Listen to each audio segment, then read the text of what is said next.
ஒரு ஆள் துண்டி போட்டு கொண்டிருக்கிறார். கடிக்குதா? கடைச்சி இழுத்து கொண்டிருக்கிறது.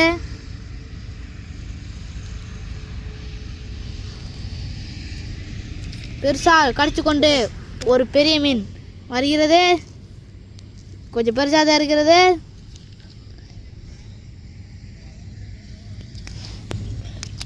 போதும். தண்ணி பிடிச்சா குழம்பு சட்டிக்கு நம்பி போயிடும். இல்லைன்னா குழம்பு சட்டி ரெண்டா வெடிச்சு போயிடும். எதுவுமே பண்ண முடியாது. துண்டி வீச்சு கொண்டு இருக்கிறார். வீசிட்டார். பெரிய மீனாக தெரியல, சின்ன மீனாக தெரியல. கடிக்கும் போது நல்லா இல்லை. உள்ள இருக்கிறது கடிக்குதா? பெரிய மீனா? இல்லை, ஒன்றுமில்லை.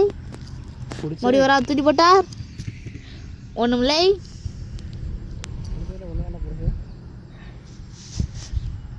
ரெண்டு பேர் செய்யா.